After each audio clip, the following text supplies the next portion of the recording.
That little bit. Brilliant. All right, gosh, we're right on time. Um, right then. So this is us. Welcome. Welcome everybody to the webinar.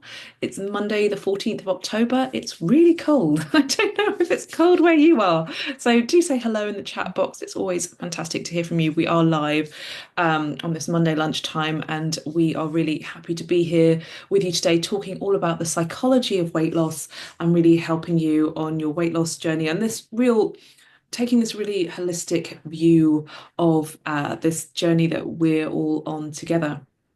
My name is Dr. Samantha Wellapilly. I'm one of the lifestyle medicine team here at Boots Online Doctor. I'm a GP, I'm a yoga therapist, I'm a coach, a meditation teacher, and I'm really passionate about getting this information across to you. We've Ruth and I and Sarah as well, who you will meet when she returns to us, really do our best to present really solid evidence-based information to you to really support you on this journey.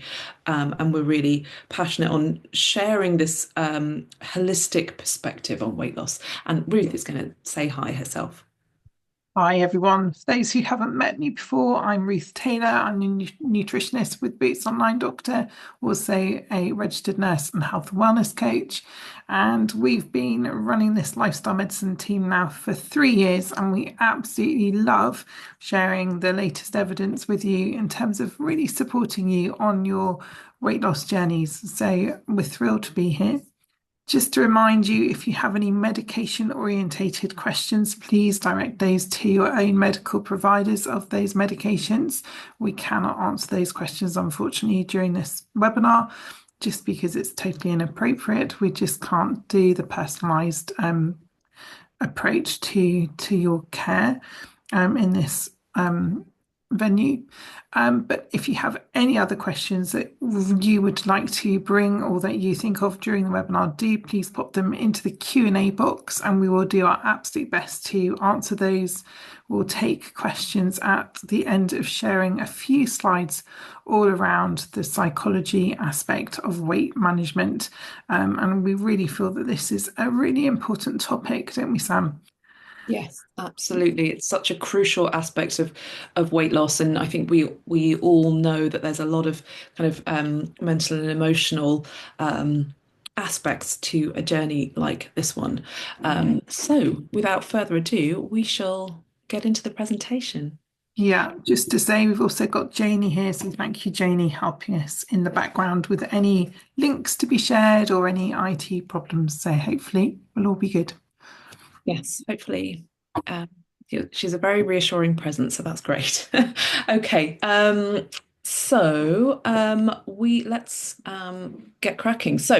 Um, we wanted to begin by kind of dispelling a bit of this myth around calories and why, when we're eating, not all calories in food are equal in a sense. We know that a calorie is a unit of measurement, so all calories are equal in that sense. All calories all have the same amount of energy. But when it comes to consuming calories in our diet, the body works in a much more complex way. So our body regulates our energy balance, and different foods and the nutrients in our foods have a big effect on the way our hormones work, how the brain controls hunger, and on our eating patterns. Um, so we can think about, for example, you know, the other constituents in a type of food. Say you were eating broccoli, for example. So there's a bit of carbohydrate in broccoli, which is fine. There's also tons of fiber in broccoli and tons of phytonutrients in broccoli. So you can think about how those calories in your broccoli, that energy, that carbohydrate that's in there, will be broken down much more slowly because you've got that fiber in the diet as well. Um, we can think about the different kinds of sugars that are in our diet. One of the examples we use is glucose and fructose, and these are two different sugars. Okay, there's very short molecules. Fructose and glucose in food can increase our hunger hormone ghrelin, which we've mentioned before. But fructose doesn't make us feel as full as glucose does. And this can cause us to eat more and feel less satisfied, which might lead to weight gain around our middle and affect our blood sugar levels. Over time, this can increase the risk of diabetes and metabolic issues. And what we're talking about here is the fructose that is kind of made. Not the fructose that you find in fruit, because when you have a piece of fruit, say, which contains fructose, you've also got all that lovely fiber, all the phytonutrients, all the good stuff that you have in that whole fruit. Fructose is used in food like sweeties, like we've got on the slide here. So that, those it's kind of processed so that you get this sweet taste and it's added to jelly sweets, for example.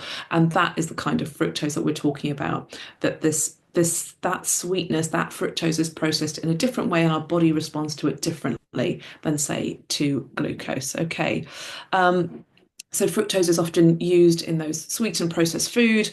It's very addictive, and it doesn't trigger our hormones in the same way to help us know that we're full, and it can lead to that overconsumption of certain foods, which can be a big contributor to weight gain, as we know. You might have heard of high fructose corn syrup, which is now under a production quota within manufactured foods. So it should be on labels, so you'll be able to identify it. And often in the UK, it's labeled as isoglucose or glucose dash fructose syrup, because just so that you're aware of that is a processed sugar and that can really play havoc a bit with your hormones and really not support your efforts to lose weight. Okay, so as I mentioned before, foods are processed by the body in different ways. For example, protein and fiber calories tend to cause less problems with weight gain than those found in carbohydrates and fats because the body is working harder to digest those foods. So that's like I said with the broccoli, it's got loads of fiber in it. So even if there is a little bit of carbohydrate, the body takes longer and takes energy to digest all that fiber that is within the structure of the broccoli. Okay. Research has also shown that protein and fiber make you feel more full, which naturally stops you wanting to eat as much. So it's really, of course, that's a real benefit to us if we're on a weight loss journey. Um, we're going to be talking a bit more about psychological, emotional, and behavioral aspects of eating, which of course play a big role in our weight management. Stress, emotional eating, and disordered eating patterns can all affect our food intake. And also, we will talk about certain health conditions that, like hormone imbalances like we find in thyroid disorders and polycystic ovaries that can affect the rate of weight gain and weight loss. These all have an impact. Yeah, very much so. Thanks, Sam. I think it's really interesting. We wanted to just raise a little bit of thinking around why we really want to move away as far as possible from that whole diet mindset. And I guess this may apply to a few people who are here today. We actually have a poll. Janie, I don't know if you can release our poll. We were going to do a poll right at the beginning today. And it would be really interesting because it's quite relevant to this slide. Perhaps I can have a look otherwise and see if I can find it. For some reason, I can't. So, oh, yes, I can. Brilliant. There you got it. Thank you. So if you don't mind having a look at this poll, that would be great. Just to remind you, the polls are completely anonymous, and we do know that you're answering questions, but we don't know who's answering what. And it really just helps, and we will share the results with you in a minute. Just really interesting for you to see what other people are experiencing as well, because I think sharing and just being in that community where you get that sort of overall awareness and support can be really helpful too. And we know that this is part of what people benefit from, hopefully from being at the webinars as well. So thank you so much for taking a couple of minutes. And while you're doing that, I'll talk a little bit about restrictive diets, because this is something we want everyone as much as possible to move away from thinking about that whole sort of psychological aspect of dieting, being on a diet. We want you to sort of start thinking about this as being the long game, as sort of like that whole holistic approach to your health and to your sort of weight management. And this is really important. So while calorie restriction might be beneficial in the short term, what we know is that it can lead to unsustainable eating patterns in the long term and also a lot of psychological stress. And we know that being on a diet can be really stressful.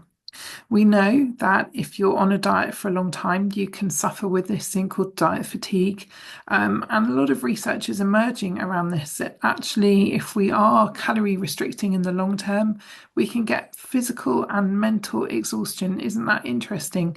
And that can lead to an increase in our stress hormone cortisol. We have a whole webinar and where we're talking about the impact of stress and too much cortisol on our ability to lose weight. So this is really important to be thinking about, that actually we want to really change our mindsets, because actually for our whole physiology, for our whole health of that long-term weight loss, this is important to get rid of.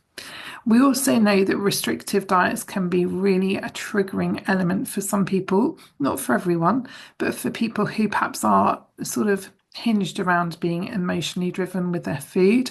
And we know that if you are an emotional eater and you've been restricting what you're eating, it is really well documented that restrictive eating can really heighten food cravings, especially when you're facing emotional sort of hiatus triggers like stress, boredom, or an emotional hiatus in your life, something going on with friends or families. So we know that this is just something we want you to really be thinking about. And we also know that when you're restricting really hard, and that you're sort of avoiding those treat foods that you really enjoy and get some pleasure from, that actually the flip of the coin is that it can lead into binge eating or overeating of those foods. So we think this is an important thing to be talking about, because we don't talk about it, do we? In the general population, we talk about going on a diet, being good. I was out with friends the other day and was observing three ladies, two of whom chose to have cake, the third who didn't. And actually, the third person was being made to feel really bad by her friends. And I wanted to just interrupt and say something, because I think, we are all aware of that. So, Sam, where are you? Should we share the poll results? Do you want to do that, or would you like me Uh, to? do you want to do that, Ruth? That's fine. Yeah, sure. So let's share these results. So let's see what's going on. So what's brought you here today? So people would like practical tips on weight loss, for long-term weight loss. A lot of people want to understand that mindset around and the emotions that affect weight loss. So, and the psychology of weight loss. Great. So you're in the right place, hopefully. You would like to gain some practical strategies. So hopefully we'll share some of those with you towards the end of the slide share. And just in terms of those who've lost and regained weight, around 80% of you appeared that have answered the poll have had that situation. So thank you so much for sharing. It helps us to understand what's brought you here and hopefully for us to be helpful to you as well. Great. So shall we move on? Yes, let's move on. So, Ruth, would you like to talk about self-sabotage? Would you like me to? I don't mind. I do really like the subject, so perhaps Go for it. Go for go it. for it. Sorry, Sam. Yeah, so self-sabotage, I think I've been guilty of this, which is why I think it's such an important thing to talk about. It's a common reason why weight loss efforts fail and can make it really difficult for all of us to start on a health journey. You might find that you make excuses to justify why you're delaying your progress, making it harder to get started. And self sabotage is something that can be any deliberate or unconscious thought or feeling or behavior that undermines your ability to achieve your goal, whether that's a weight loss goal, a health goal, a getting fit goal. It could be that you want to get out there and do some more activity, and there's something sabotaging you, and often it can be ourselves. It can manifest in many different ways. It could be procrastination, it could be comfort eating, or other habits. Does this make sense to people who are here? I'd love to hear your thoughts in the chat box. And people who self-sabotage do that for a variety of reasons. It might be just very much learnt behavior. I think we are taught, we talk about this someday, we are taught as children to soothe ourselves with food. So if we're having an emotionally stressful, emotionally charged time, it can be that we'll automatically reach for those cakes or those biscuits. It could be in internal emotions like anger or stress or a feeling of low self-esteem. Perhaps you've tried on something and it doesn't fit, or when you look in the mirror, you don't feel so good about yourself as you want to. And all of those feelings can be quite negative and can be learnt triggers for some sort of self-sabotage. So I think it's a really important thing for us to introduce to the concept of how we move forward and how we look after ourselves differently. It's really important for us to start in this process and in this journey of health and weight loss to actually examine our own behaviors and actually work out what's going on for us. I think, it is about us taking responsibility for ourselves. And it can be hard. We know that actually it's not simple, but actually, the first step in this whole journey is actually really being honest with yourself. You don't have to share your honesty with anyone else. It can be just for your own awareness. I can see there's some comments here, so thank you for sharing. And it's just really important. 25 years of dieting. Yeah, totally. Me too. So I really get it. I really understand it. People can really relate to this. Self-sabotage when I get near my goals. That's really interesting. What's going on for you there, Melanie? You really would be beneficial for you to think about this. People are saying taught to leave the table until our plates were cleared. Procrastination can hold you back. Thank you for sharing, everyone. It's really powerful to share. Thank you so much for taking the time to put your thoughts in. Sam, what about you? I Yeah, think this is so important. definitely. And I think it's sort of knowing that you're not alone, but also knowing that it is possible to move through Yeah. these feelings because we can. I think so much of this journey is about getting to know ourselves better and to be in our bodies more than in our heads and in that story that we've created for ourselves or partially has been created for us. Like so much of our behavior is because of how what our childhood was like and maybe our childhood was around food. Like I can definitely relate to my family are feeders. They still are, and that food is love, and it's in general that's not a negative thing, but it can be difficult when you are trying to lose weight and that is not supported because family members don't really understand why you're not finishing your plate because they've spent all this time and put all this love into cooking for you or what have you. You know, that's another pattern that can be present. And I've definitely been someone who over the years has turned to, gosh, cake and cookies are my kryptonite. The kind of try not to have those things in the house because when I'm stressed, I go for something sweet. I have a terrible sweet tooth, but I also recognize that I tell myself that as well. So I reinforce the message to myself. So one thing that I need to learn, and I wonder if this rings true for anybody else, what kind of messages do you tell yourself? Like, oh, I've got a terrible sweet tooth, and oh, whenever I'm stressed, I always do this. And for example, I'm not a salad person or something like that. Whereas to me, as a child growing up in the early 80s, salad was kind of a sad affair, and it was never very interesting. It was just a bit sort of limp lettuce and soggy cucumbers or something. It was never very, these days, there is so much more excitement. I was vegetarian for a long time, this kind of plant-based foods. Salads don't have to be cold, you can have warm elements in your salad. I'm going on off on a huge tangent here, but things are the way we talk to ourselves is really important on when we recognize how we can sabotage ourselves and how we may have been on a wanting to lose weight for 25 years and off and on we've yo-yoed over that time. It's not an uncommon pattern, and I really do relate, and we can really see the patterns, when we engage with you guys. But being part of this journey is also being brave, really looking at how we speak to ourselves, really looking at the patterns that have been created in our lives and taking things step by step. We don't have to change everything in one fell swoop, but starting that journey of recognition and using something like the food and mood diary that we've created for you can be really helpful. It's a really basic tool, but can be so helpful to recognize patterns, what we're eating, why we're eating, what time of day we're eating, where we find those kind of more kind of times when we are prone to turning to, coming off track and not staying on our mission of being more healthful in our choices. And again, we're not looking at dieting. We are definitely looking at changing our relationship with food for the long term.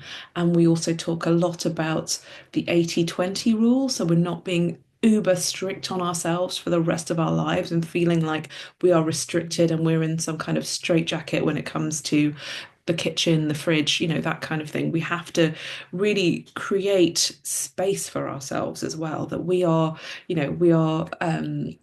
not robots. We have events, we have things that happen in our lives. And, for example, the ladies who went out for tea and coffee or and had cakes or what have you, being able to enjoy like little social events, which there may be birthday cake or something, and you want to be part of the party or what have you. But having that within a container of, but I'm really making healthful choices in my life 80% of at least 80% of the time. How does that sound to people in terms of giving yourself a bit of space to a bit of breathing space, I think, with this kind of without so much of this feeling of complete restriction all the time. Yeah, the sort of persistence, not perfection. That's what we're aiming for. Yeah. You mentioned stress, so let's segue across to talk about stress a bit more, I think. But it is so important, Yeah. really, really important.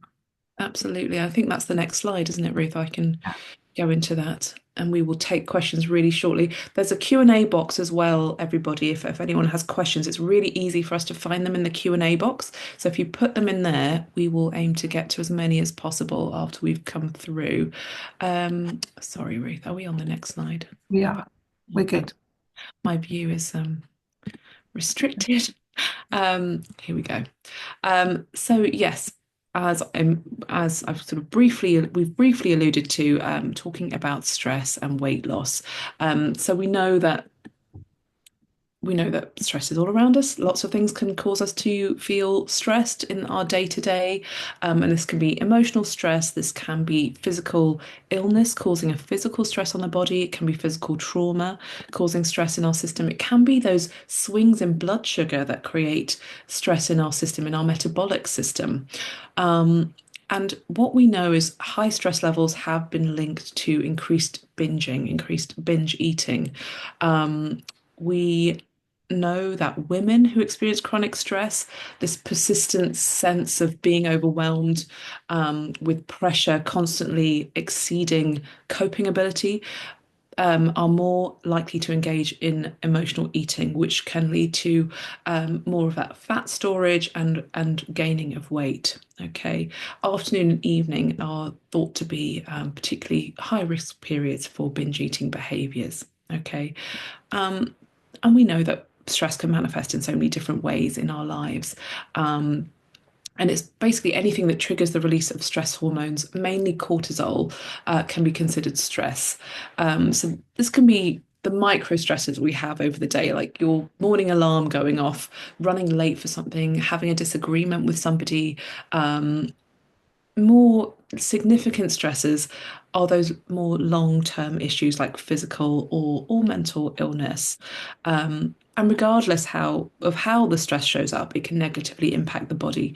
And when stress is chronic or it's poorly managed, cortisol levels rise, leading to several problems. And it's that kind of background elevated higher level of cortisol that we are more concerned about because it's that chronic nature of the body being under kind of on that fight or flight in the background all the time.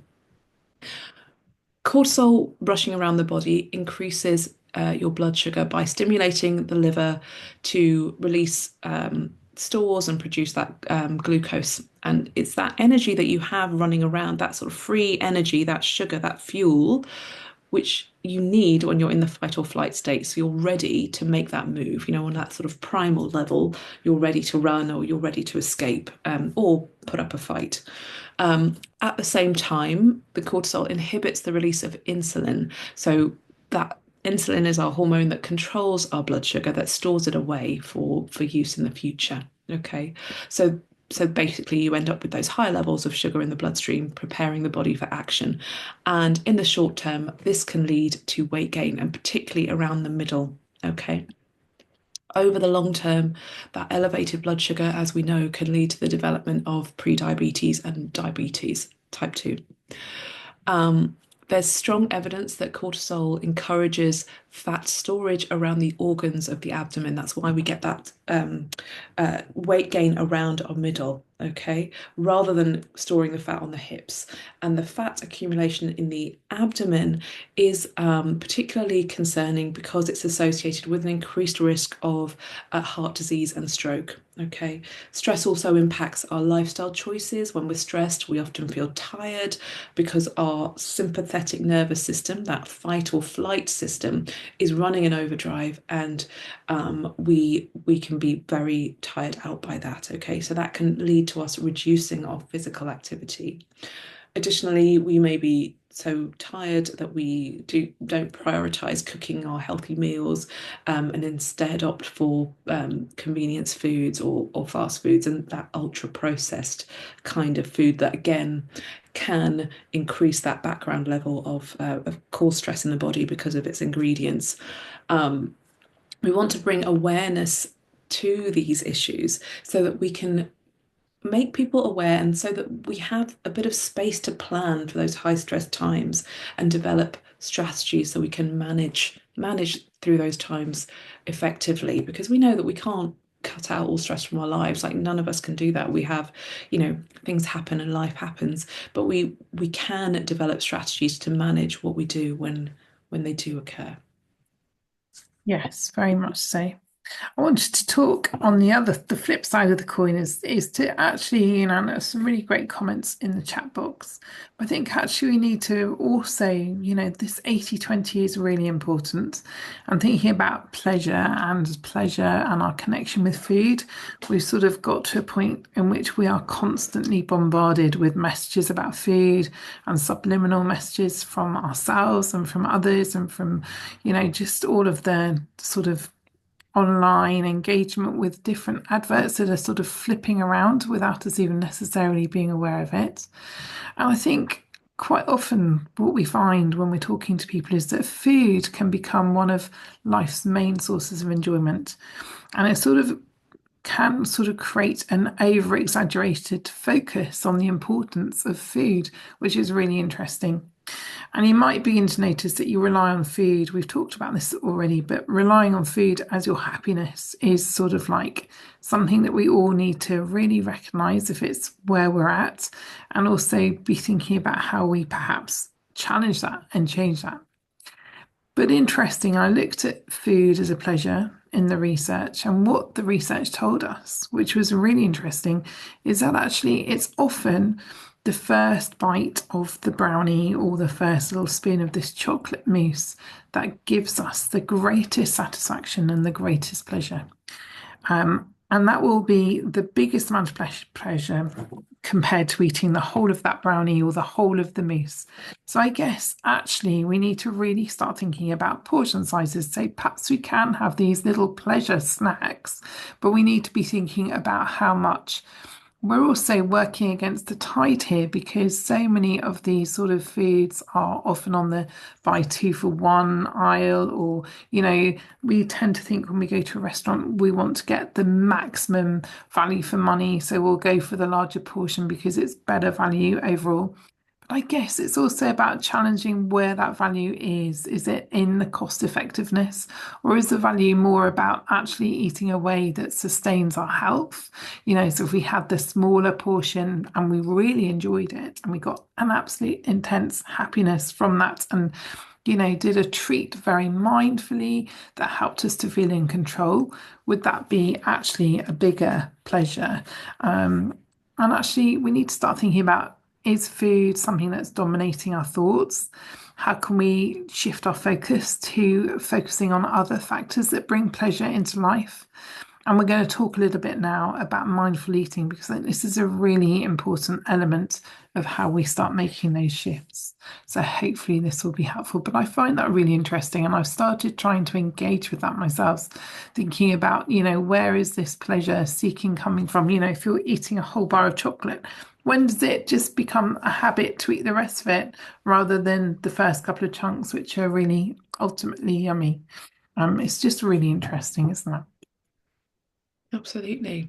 Absolutely. It is and I think this is also ties into that. Where are our habits just making us finish, like you said, like the chocolate bar? Why do we need to finish it? Why couldn't you just wrap it up and keep it for later and have it for another time? It's total habit that we kind of finish what we have when actually we're not getting the same level of pleasure. It's really interesting. So I think almost experimenting with that. Like what is it like if you paused? I think sometimes we eat really fast. Maybe we're time poor, maybe we're super busy and we've got 1,000 things to do. What happens if we do slow things down and we bring a bit more of that mindfulness, as the slide shows, into our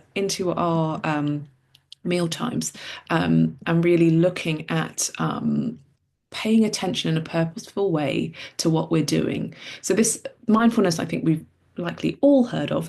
It comes from the work of John Kabat-Zinn, and it involves paying attention in a purposeful way to what we're doing, being present in the moment and non-judgmentally. Okay. And in the context of eating, it encourages this conscious awareness of the food we consume and the experience of eating, and not necessarily having to massively slow down, although it helps to have a bit of time, but especially in the beginning, but just really engaging your senses when you're eating. So it shifts our focus. When we talk about mindful eating, it shifts our focus from calories, carbohydrates, fats, proteins to actually really engaging with that sensual experience of food, of eating. So we tend to eat less and savor our food more. We choose foods that align with our health goals. So it's a really different way of approaching. And I think it's a much less stressful way of approaching food as well, because it is just being present when you eat. So perhaps not eating in front of the TV. If you can, if you're able to sit at a table, and eat at the table without the radio, without a newspaper or whatever your habit is. Some of us get into these habits of watching TV with our meals, and can we do without? Can we experiment with doing without and just really being present for the meal we're eating? Um, and really being in our bodies as we experience it, and then maybe really recognizing the signal our body gives us when we're full, when we've had enough, when we are like pleasantly, that's enough food for me. And if there is food left on the plate, you know, we all have Tupperware and boxes and things. We don't have to throw it in the bin. We can save it for another time. I think we have I definitely have this hangover from youth of not wasting food and not and finishing everything on your plate, that kind of thing. But there are ways around that. We don't have to throw things away. We can save things. So, you know, finding finding a way that suits you. Maybe mindful eating is something that you could consider. Um, we're all so busy. We often eat on the go, maybe in the car when we're multitasking, but when we're really thinking about changing our relationship with food, mindful eating can be a really nice way to begin. It increases the pleasure of eating, and it also gives your body that time to receive signals for your conscious mind to recognize, oh, I think I've had enough. Instead of sometimes when we're sort of gobbling something down because we haven't got much time, or we want to rush on to the next thing, we can overshoot the mark, if you like. Also, mindful eating promotes better digestion, and it helps you feel more satisfied with less food. And it can guide you. You can use it as a guide to make healthier food choices. And it can really help you to break unhealthy habits around eating, around meal times, and free you from some of those poorer choices that maybe have contributed to getting you to a place where you want to make some changes. Yeah, and it ties in really nicely with this hunger scale. I don't know if anyone is aware of the hunger scale, but I find this really interesting. And actually, I think we should rename it as a hunger and fullness scale because actually you're using both sides of that equation to almost, not sure if anybody's ever seen any, and we've got a link that we can share, I believe, Janie. So if anybody would like to download a copy of this, please do. But this is a way of tuning into when to start eating and when to stop eating. And it works quite closely with the whole mindfulness approach to eating. It isn't categorical, we have to learn.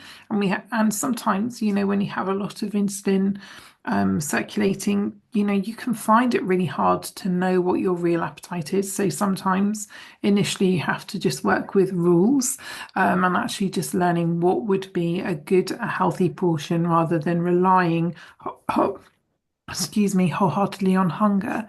But this is something that can improve as time goes by.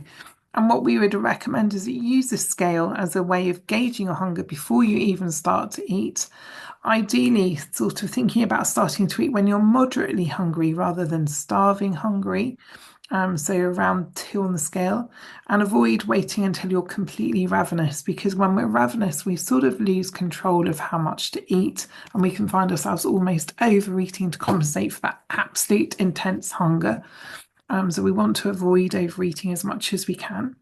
And then when you're eating, you want to think about stopping eating when you're sort of at around a 6 or a 7, when you're comfortably full. You don't want to get to the point where you're feeling uncomfortable and stuffed. That's not something we want to encourage.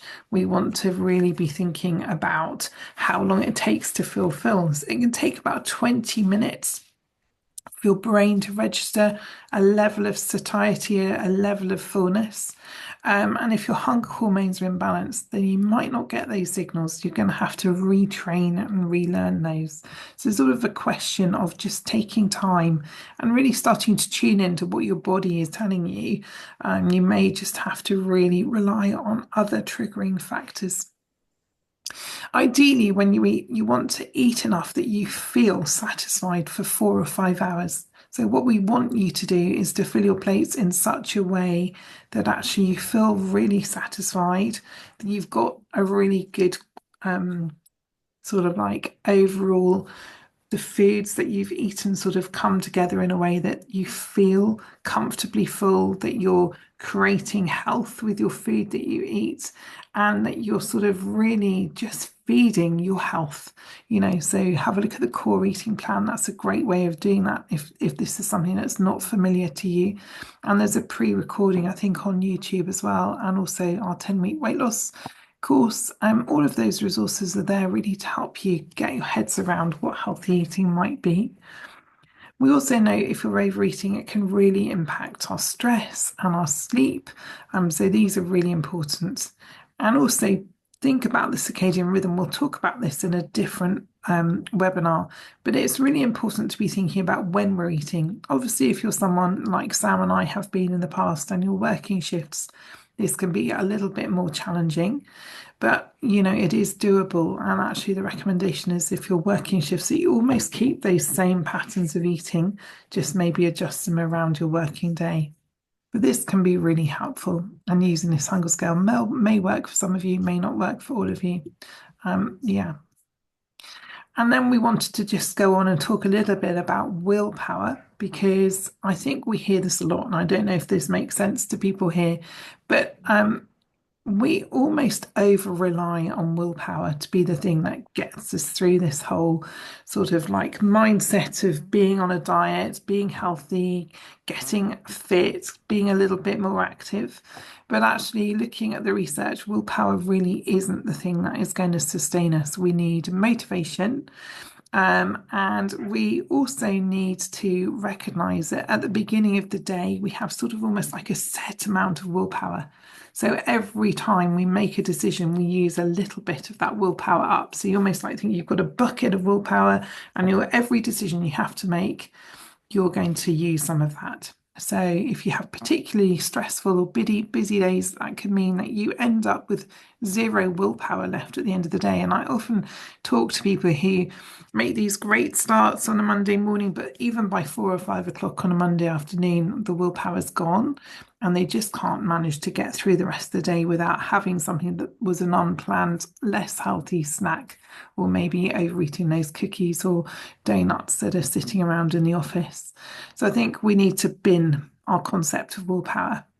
So we really want to be thinking about, okay, what are we going to do? We need to start making habits. Habits are really important.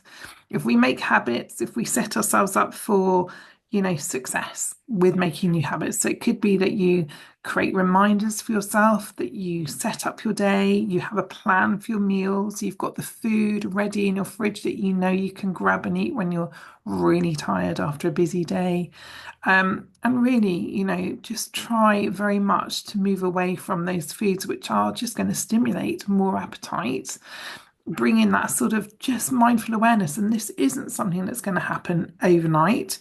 We're all work in progress. I think we're both works in progress. We're sort of doing well and we're happy that we're on the journey, but we all have bad days. Don't let a bad day become a bad week.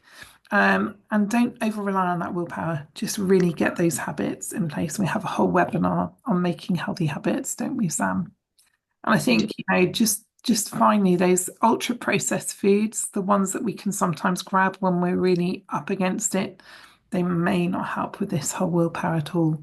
They're designed to make us eat lots of them, really and truly.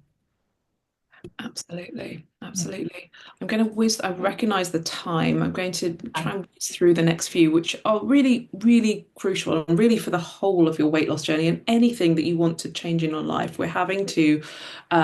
We really want you to think about self-esteem.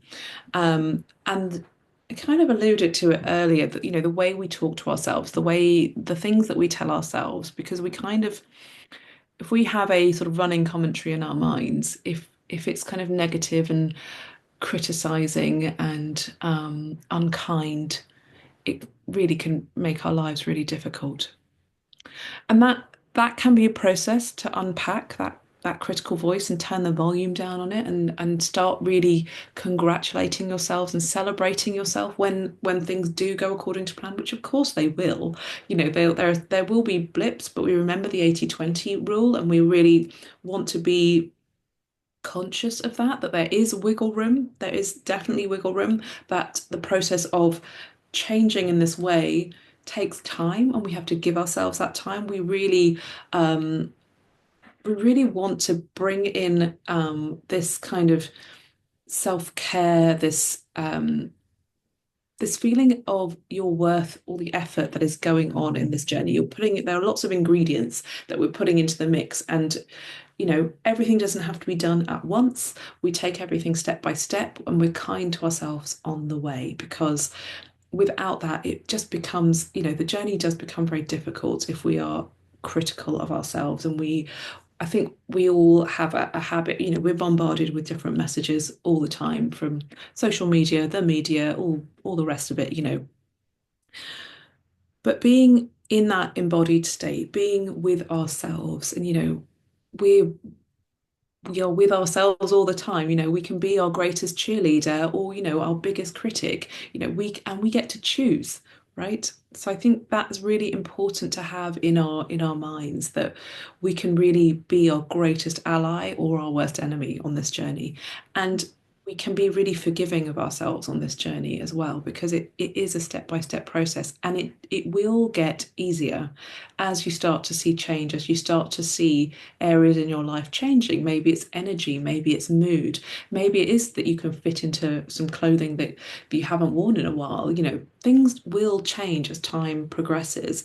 And to kind of bring that in as a pat on the back, is something that you can really feel proud of yourself and really celebrate it in a in a way, okay, well, having setting yourself those mini goals, so not having, breaking your greater goal into those mini goals, and perhaps as the mini goals carry on. Maybe it's that you sleep for longer, that actually your sleep gets so much better, you know, and that, wow, gosh, I managed 6 hours when previously I had a sort of broken 5 hours sleep or whatever it might be.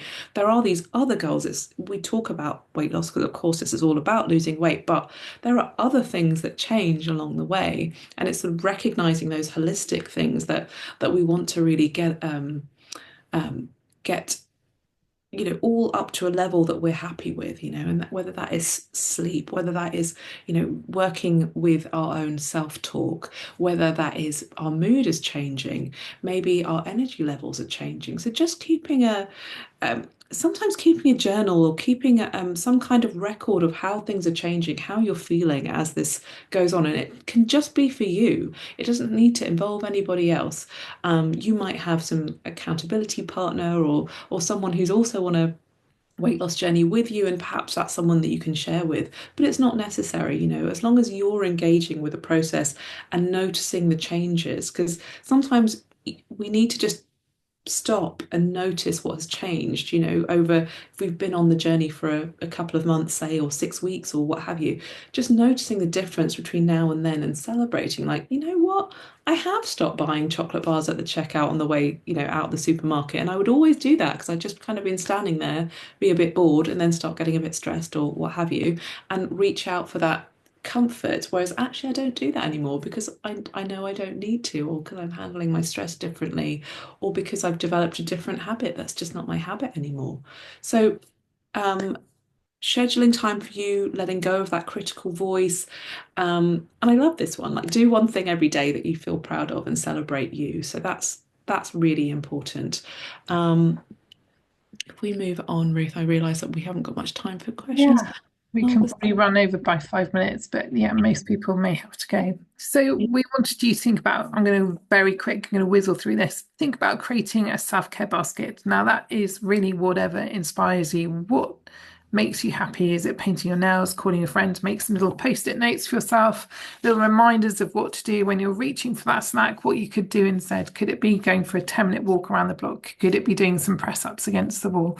Could it be having a bath or a soak in the bath with some nice magnesium salts? Anything, journaling, you've mentioned Sam already, reading, knitting, all of those things, having a nice decadent magazine, taking 10 minutes to read a book can be absolutely blissful. So whatever is good for you, start feeding your emotions with activity that feed you instead of food, and try and make a little list of what they are. And just maybe a little bit of meditation, gratitude journaling, all of those things, very important. Have a think about it. And I think this is really important. The last slide, we're going to whizzle through this, Sam, in 1 minute. Um, yes, and then we'll get to your questions because there's loads of questions. So, yes, self-belief. And again, this is coming back to that inner voice that sets you up for success or failure. So, when you hear that inner voice criticizing you or being unkind, you can challenge it. Okay, think of the things that you've succeeded with. Think of the things that you can be proud of that you have accomplished. Okay, congratulate yourself along this journey because we all know that it presents challenges. Okay, give yourself perhaps some positive affirmations every day, like stick up some sticky notes, telling yourself that you can do it, keeping yourself on track, keeping that goal in mind, and keeping that emotional why, which we've talked about many times. We can talk about it again, but the reason why you're on this journey being a emotionally charged reason, that is personal to you. All of ours will be different, okay? But having that as your anchor because um we're talking about this embodied sense of self, really changing, really believing in yourself, really knowing that it's possible for you. Okay. You have to be your own agent for change on this journey, to give you that drive to carry on going. Having your advocates, having your partner, your family, your friends on board, so they know that you're making changes, so things can shift around you to accommodate, but also, so maybe it's a little bit easier, but also you're going to also develop habits that are going to see you through, having lots of protein in your meals to make sure that you are feeling full, you're feeling satiated, so you're not feeling peckish, in those snack times like you have in the past, perhaps. Think about positive things that you can say to yourself. Um, but really, we talked about the 80-20 rule, and we can slip up sometimes. We are human. We can still believe in ourselves. We can draw a line and then keep going. It doesn't have to impact everything. It's just, okay, fine, carry on, and just having that resilience and having that, what, I can do this. I am going to do it. I am doing it, you know. It's working. It can work. And there's some great questions and comments, and I hope we can get to as many as we can. Um, now let's Let's move on. So okay. just to say we're not here for 2 weeks, but great news is we now have our fantastic Weight Loss 360 podcast. So while we're not here physically on a Monday, please tune in to the podcast. And Janie, I think you've got a link that you can share with everyone for that. Thank you for the comments. I can see some amazing questions, so let's crack on with those as much as we can. Apologies, yes, the menopause webinar did not record. That was user error. That was me. I had to pause the recording and didn't restart it. And we are going to be redoing the menopause webinar for that express reason, probably in December, hopefully before Christmas for anybody. And we will share the recording as well. Great. So Okay, there was a question about drinking. I just picked it up. I'll just say it quickly, answer that. I think that's alcohol. We talk about this in the podcast actually. The reason that we would say to limit your alcohol intake is that because alcohol itself is quite high in calories. You can think about alcohol as a fuel, right? So if it lights on fire, it has a lot of energy in it. So ideally, and it's empty of anything else. There's no fiber, there's no protein, there's nothing else. So it's affecting your sugar levels, it's affecting your blood sugar balance over the day. So ideally, I would really be looking at limiting your alcohol intake. Hopefully that answers your question. And that's why, because it is just basically a kind of sugar. And of course, there's mixers and things which have sugar in them, or things that impact your insulin levels and your blood sugar balance over the day. So alcohol really if you're trying to lose weight, alcohol is really not your friend.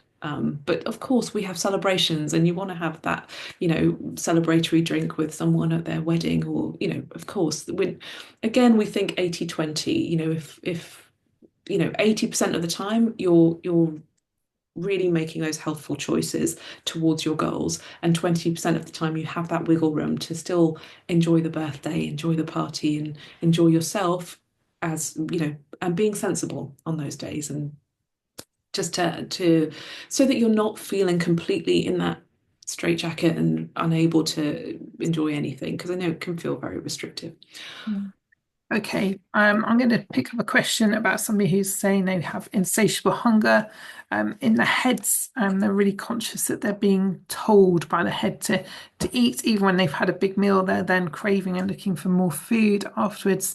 So for the taste and the sort of texture and sensory enjoyment, I think I noticed a question also in the chat box that was about. Fizzy drinks and the sort of diet sodas.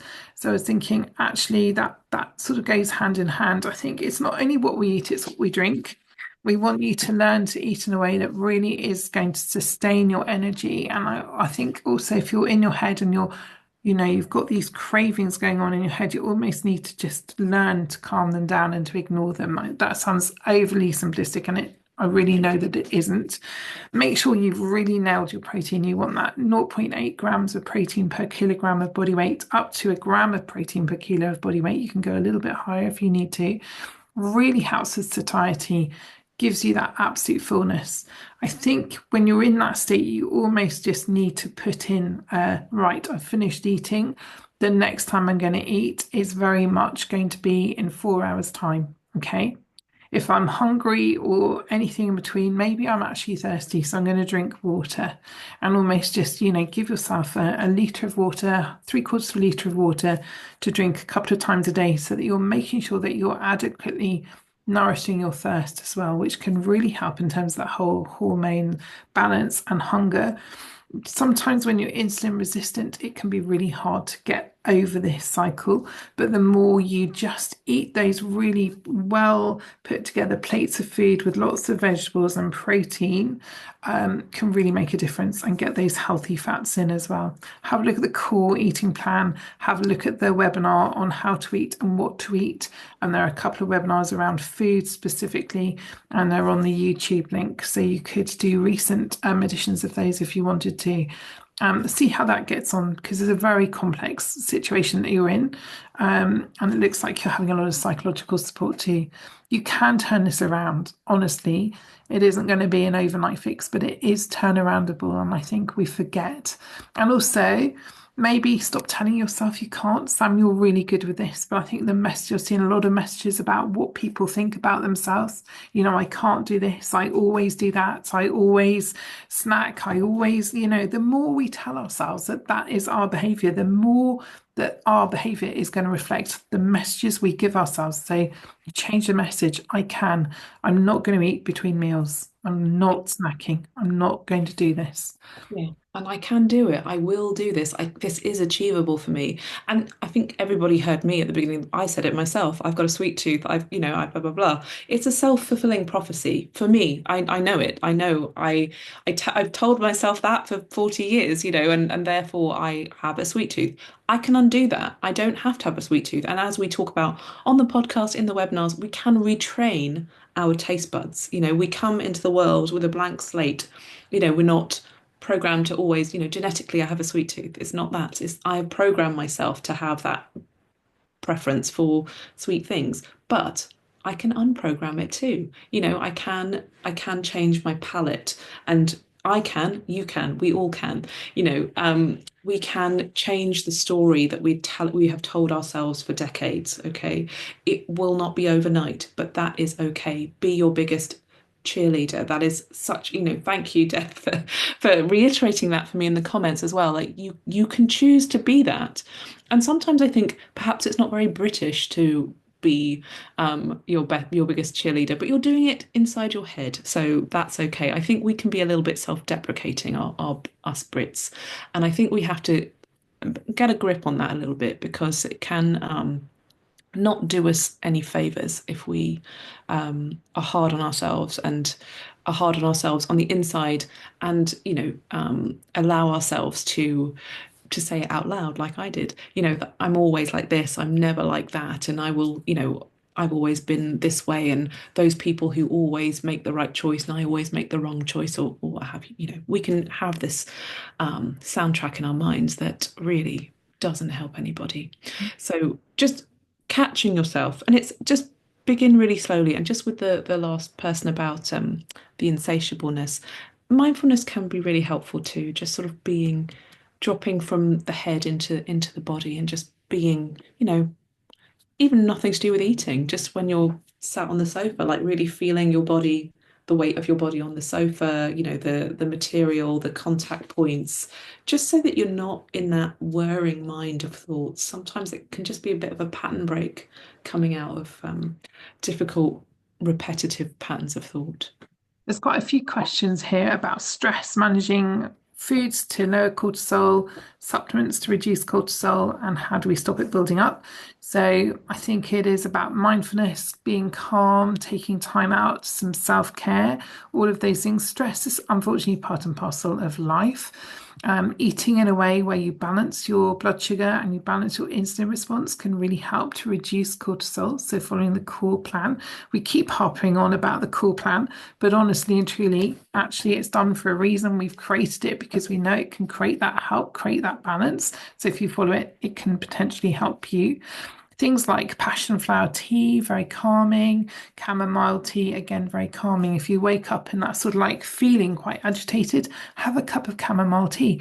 Don't have tea or coffee because it will just boost your stress potentially even further. So, really, like you're saying, Sam, I think the tuning in, the listening to our bodies, and, just really calming ourselves down, breathing. we have a whole webinar on stress. Come along to that because we'll share a breathing technique. It's sort of the things that we can do. There's a lot we can do. So hopefully that's enough as a starting point. Yeah. Unripe bananas, is a ripe banana a lot worse for you or something? Yeah, good question. Thank you for asking. Just higher in sugar, and really the meal plan is based around a low glycemic approach to eating, and combined with a Mediterranean style of eating. And those are the sort of most researched ways for long-term eating in a sustainable way. So you're sort of getting away from this crash diet mentality. Yeah. There's a question there which is about a good way to measure weight changes without the emotional triggers of seeing numbers on a scale, which is a very good question. And we do talk about this. And we there's lots of ways, and we know that a lot of us don't like standing on scales. Uh, One thing you could do is use like a material tape measure, and measure do waist circumference, maybe hip circumference, perhaps upper arms or thigh circumference, and see how those numbers are changing. Other people like, the way clothes fit, so maybe you notice that clothes feel looser. It's not imperative to weigh yourself, but if you will notice yourself. You might want to use a different scale. You might want to look at your mood and have a journal and chart how you're feeling every morning or every evening and see if that is changing. And as you progress, is that changing on your energy levels? It's a really good question because actually the numbers on a scale are kind of arbitrary. It's really how you feel in yourself. Like maybe your joints are less painful. Maybe your mood is completely different. Maybe, you feel much more energized.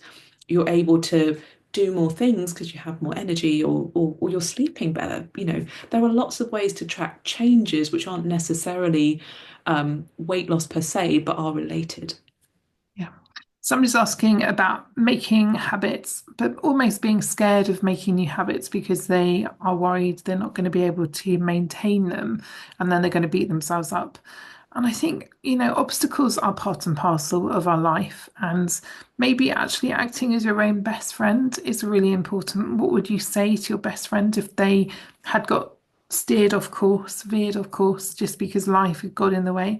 You would not want them to beat themselves up. We have to become kind to ourselves in this process. So try and be kind to yourself. And also, 80% of the time, if you can get it right, 3 days a week instead of 5 days a week, well, that's a massive achievement. And maybe we need to start small. The recommendation is with all new habits, start with something really achievable, then really congratulate yourself that you've achieved that and then build it up the next step. So maybe about making a really achievable step is the first thing. And one thing, if you find you get overwhelmed and derailed because that overwhelming feeling, do one small thing, nail it, feel good about it, move on. Don't beat yourself up. I hope that helps. Cool. Avoiding late night snacking. Yeah, have a little head on your shoulders that says the fridge is closed. The kitchen is closed. That came from one of these webinars a few months ago, and I love that phrase. Don't use that. Yeah, yeah. And make sure that you're not, you're not hungry. So can you do something else? Like what is the late night snack for? Is it a reward? Is it a comfort? Is it something that you just, you're doing, you might be, having snacks watching TV or something. Can you do something else? Is there something else you could do that would give you a similar feeling that's not, that's not the snack when you're not hungry, you're not responding to a need. But is there something else that can make you happy in the same way, I guess. I would find something to substitute in there. Great. Okay, I think we're really just over that 2 o'clock deadline. Do listen in and share and follow our podcasts if you would like to. We're very excited about those. Obviously, it's been a lot of fun and hard work. So we'd be really pleased to hear from you what you think of those. And we really look forward to seeing you. We're going to be back with a webinar on the 4th of November. Thanks Yes. for the positive feedback. It's really, really lovely to know that we are making some difference for you. Yes, and we will see you in a few weeks' time, won't we, Ruth? We'll be back. But in the meantime, check out the podcast. We'd actually love your feedback because it's all very new to us, and it was a lot of fun and hard work, as Ruth said. So please do share, and we'll see you soon. Yeah, because we'd like to do more podcasts. Yeah, we hope to see you soon. And thank you so much, Janie, for all of your help and sharing all the links. Take care, everyone. Have a good few weeks and look after yourselves. Yes. Bye-bye. Bye. I can't find the off button, but for some reason my cursor's on the wrong screen now and won't come over. Hang on. Sorry, everyone. Little technical failure on behalf of me. There you go.